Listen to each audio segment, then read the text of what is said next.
Pilgrims we've journeyed, for we have been told the world is my parish.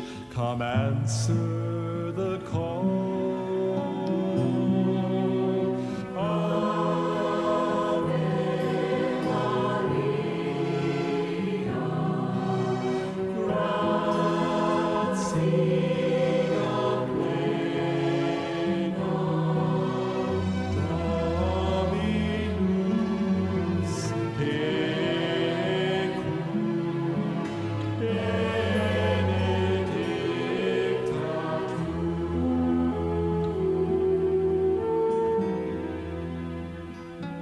On a cold and grey day in the fall of 1992, two chartered 747 jumbo jets lumber into Russian airspace on the way to Moscow.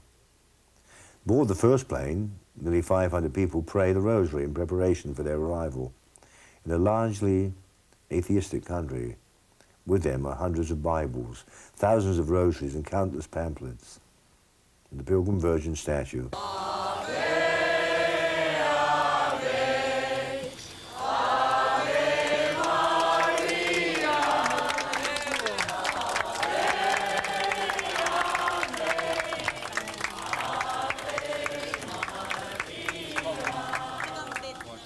We've just arrived in Moscow, and this is a very historic occasion.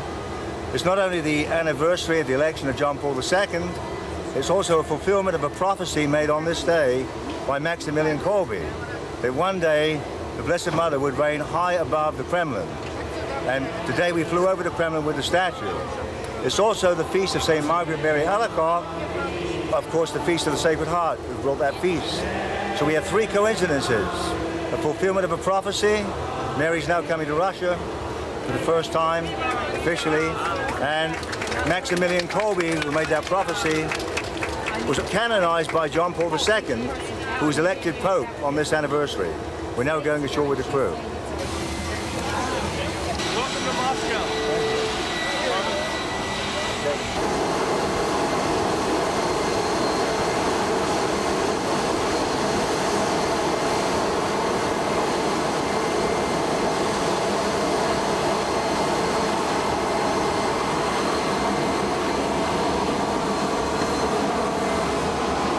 I really think there's something very profound about this whole experience, something far-reaching,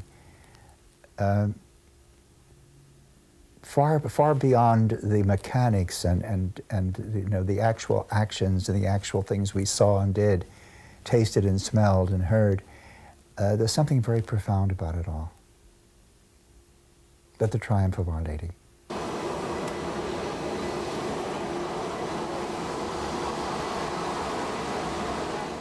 I never thought that I would live to see today. October 1917, three children in a pasture in Fatima, Portugal, see an apparition of a woman who claims to be the Virgin Mary. The woman tells the children about Russia, or the Red Dragon as she calls the nation. At the time, the Soviet Union was an undeveloped country recovering from a recent revolution and struggling with a new government philosophy called communism. During an apparition at that time, she told the children, "If my requests are heard, Russia will be converted and an era of peace will be granted to mankind."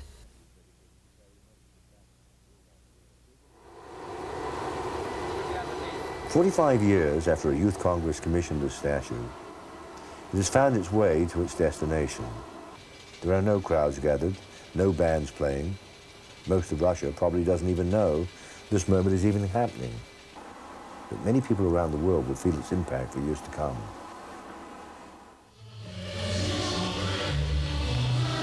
Ladies and gentlemen, brothers and sisters, the Queen of Heaven and Earth.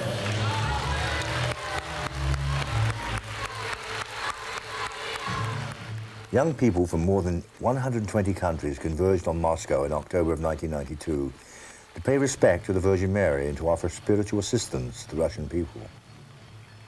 They see their mission in Russia as a fulfillment of prophecy made by the Virgin Mary in 1917. this is not the first time that faith has been implanted in this great land. But for so many years, the practice, the expression of faith has been publicly suppressed. And I believe that in the hearts of many people, in the hearts of many youth, still the ember of faith was aglow. Unfortunately, it was not given the opportunity to be aflame so that it will enlighten many others. A number of people have gathered round Our Lady, and most of them are new converts who have been brought, I believe, by Our Lady to the church.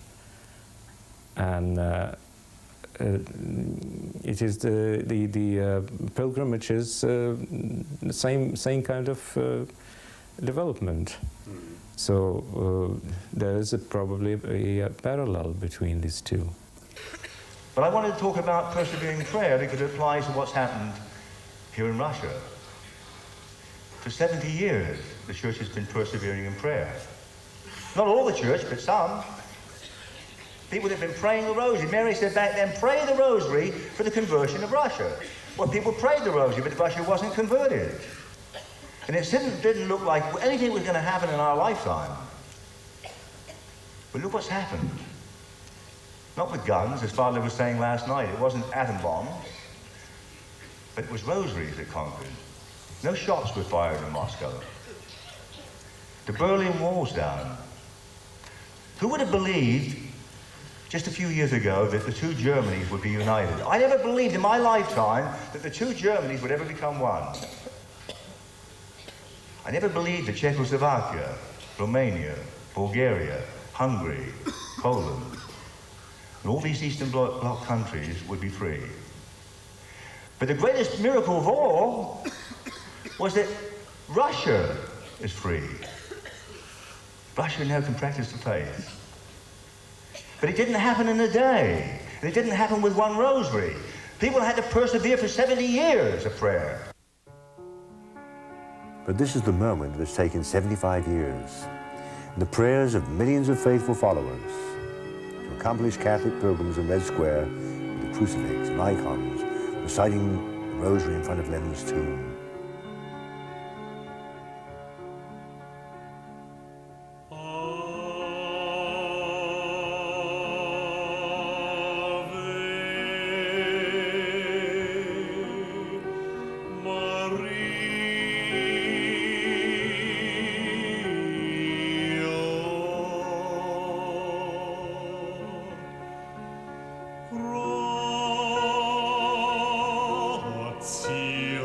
Gratia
The beauty of the cathedral gave rise to a legend. It is believed that when the construction of the cathedral was completed, Ivan the Terrible called its architects and asked whether they could build something more beautiful. And when they answered that perhaps they could, he ordered to blind them, so nothing more beautiful would be built here.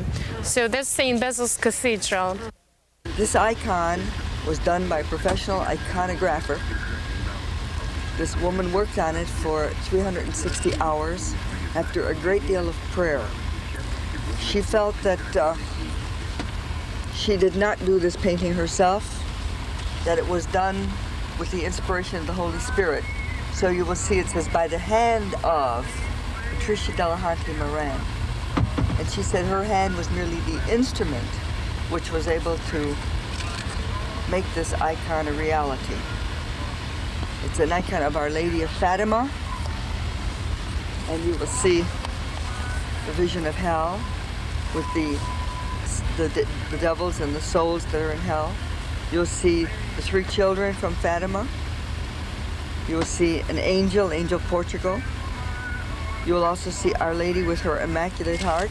And this is very fitting because our conference has been one of the alliance of the two hearts. And we're trying to show the importance of Mary's Immaculate Heart along with devotion to the Sacred Heart of Jesus. The Orthodox Church of Russia does not accept the Pope as sovereign pontiff. In fact, for the last 1,000 years, it's not even accepted representatives of the Catholic Church. Today, I had the privilege of making the first symbolic gesture towards unity in the Church by presenting an icon of Fatima to the Archbishop of Moscow. The night before, I had the great honor of meeting the Patriarch of all Russia. It's completely packed to the doors, and these people have been standing here for over an hour and a half. Last night, the cathedral was packed for a 3-hour service with the Patriarch and 5 bishops, plus many, many clergymen. In a few moments after the service has ended, we will be presenting this icon of Our Lady of Fatima and a chalice to the Archbishop Metropolitan of Moscow. The Orthodox Church believes everything Roman Catholics believe almost, except they don't recognize the authority of the Pope. They believe he's the successor of Peter, but for them he's more like chairman of the board. And that's not what we think of him, although for us he is the head of the Church as supreme pontiff. But for them he's just another bishop who happens to succeed Peter. So for them, their patriarch, and there are many patriarchs for the Greeks, for the Russians, for the Coptics, for the Maronites, each patriarch is autonomous, running his church. Whereas we do have some Eastern rites, and we have rites, not the Orthodox, who do recognize the authority of the Pope. So to meet the Russian patriarch of the Orthodox Church was like you meeting the Pope, because that's what he is to the Russians. Нам еще ценно то, что вы все-таки прибыли из того города. We appreciate very much your arrival from the city, когда было пророчество, from the place where it happened, where the Virgin appeared and said her words about Russia. И нам хотелось бы, чтобы это пророчество в эти дни исполнялось. And we want to say that the holy words of Virgin came to life now, and that these words brought faith back into hearts of our people.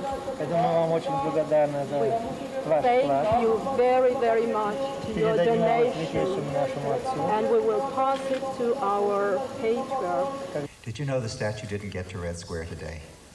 It got to the square, but only after we had processed. It was delayed for some reason. It's been proposed that the statue should go to Red Square and that the youth should take it.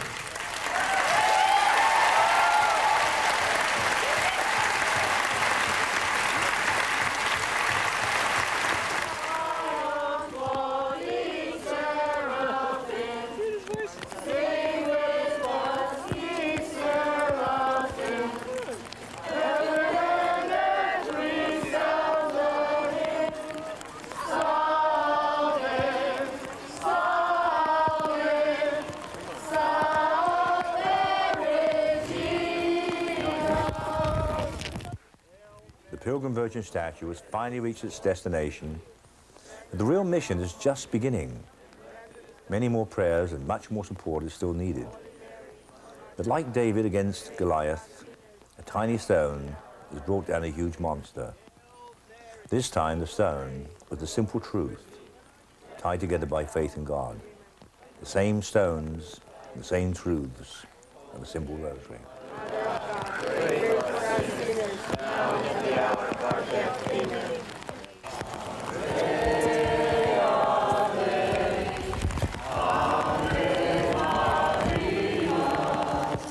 Tonight, across from Lenin's tomb in Red Square, a Russian girl baptized a Catholic 2 weeks ago will symbolically crown the Virgin Mary as Queen of all Russia for the very first time. She's going to do it. She's going to do it. She has to get a picture so the end can get Let the photographer get in here. Please stay back. Stay back. Put it in the hole.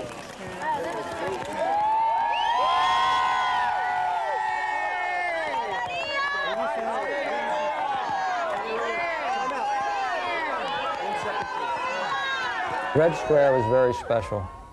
Just the thought of being in Red Square, publicly praying, singing, processing with Our Lady's statue, something no one dreamt of as short a time ago as 2 or 3 years ago. And here we were doing it. Not a shot had been fired, and a revolution in attitude had permitted this activity to take place, a free religious act. Von heute ist Russland Eigentum Mariens. From today on, Russia belongs to our Blessed Mother.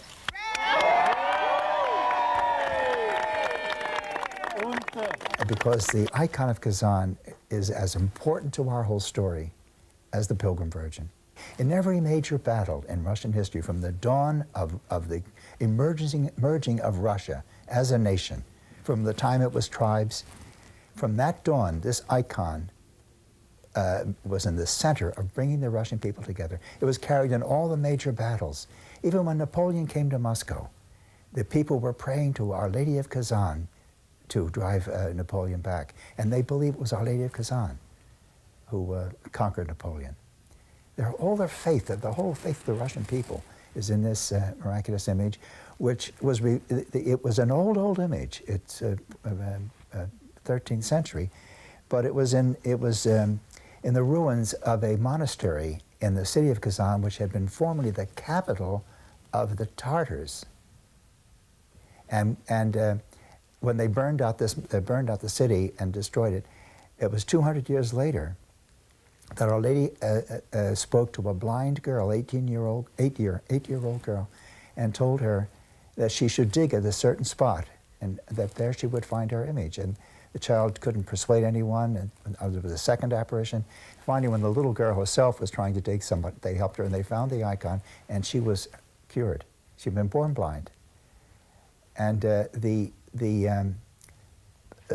priest in that city at that time was a very holy man, and one of the patron saints of Russia, Saint Sergei, appeared to him and told him, this image is Our Lady who will protect the Russian people. The icon of Kazan is to Russia what the image of Guadalupe is to Mexico, or the Pilgrim Virgin is, to people of Fatima.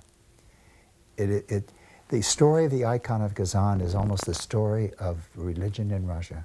The Russian nation was born with the discovery of that miraculous icon, and the whole nation was raised up around the devotion to that icon. But the first thing the Russians did, the communists did, when they took over, and knowing that they had to wipe out religion, and with it, the authority of the Tsars, they would have to destroy faith in Our Lady of Kazan, because there was the icon was in every home.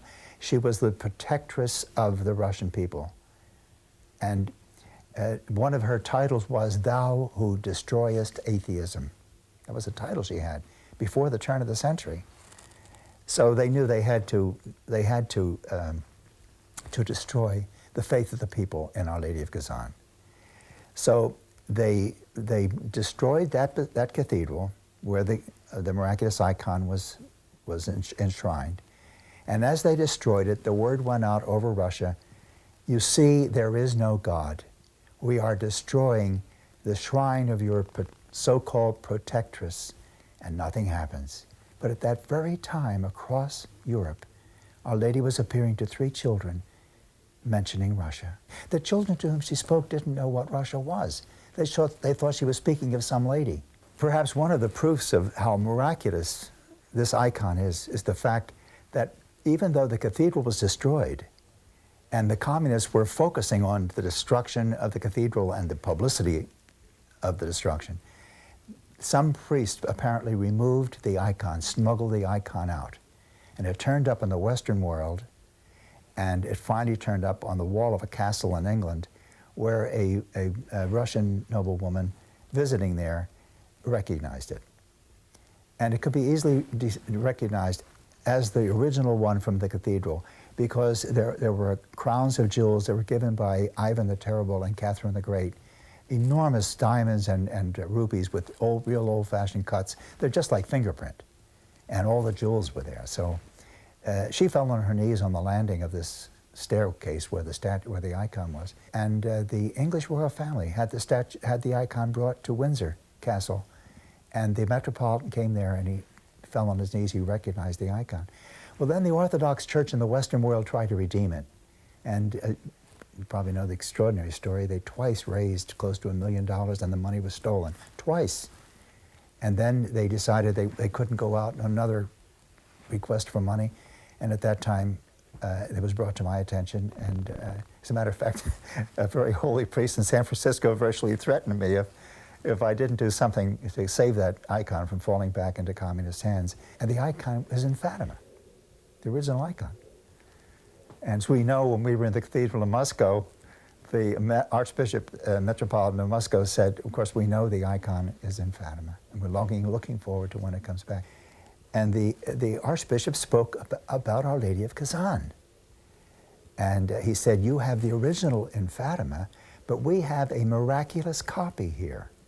And people have been coming here to this copy, and there have been miracles here. Let us go and pray before her. Oh, that touched me more, I think, more than anything that we experienced. That's why it meant so much when we arrived in Red Square with the statue, our first time in Russia. On the 75th anniversary of Fatima, here we see the cathedral being rebuilt. And you were all gathered there. Our very first act as a pilgrimage in Russia was at that spot saying the rosary. That was not premeditated. That's how it happened. We were just going to go into Red Square and pray, and we were going to crown Our Lady. We were going to crown the Pilgrim Virgin that morning, as you know. But Our Lady had arranged everything differently. So everything focused. Our main ceremony in Red Square was right there at the site of the cathedral. And as we were praying the rosary, the Orthodox came out, put up the copy of the icon, draped it, and lit the lamps. And we finished the rosary, and then the barriers opened. I'll tell you what impresses me. I really think there's something very profound about this whole experience, something far-reaching, far beyond the mechanics and the actual actions and the actual things we saw and did, tasted and smelled and heard. There's something very profound about it all. But the triumph of Our Lady. Well, I hope you enjoyed this trip to Russia as much as we did. It certainly was a fantastic trip, and I'm sure as you watched it on television, it's nowhere near as marvelous as actually being here. You know, you can never recapture the feelings, the warmth on camera that it is actually to be there. It's like trying to capture a hug. You've got to be hugged to feel it, and we were certainly hugged. God bless you.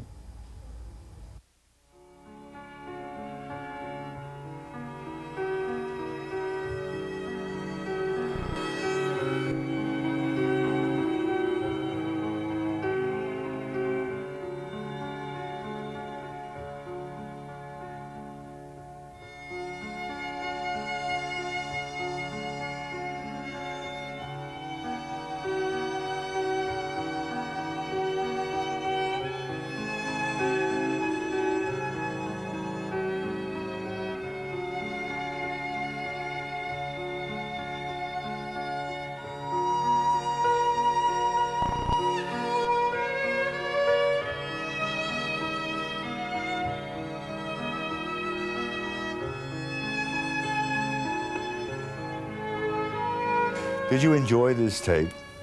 Did you find it inspiring? Would you like others to share in that inspiration? Well then, be a partner with us, because these tapes are viewer supported. You can obtain a copy by writing to the above address.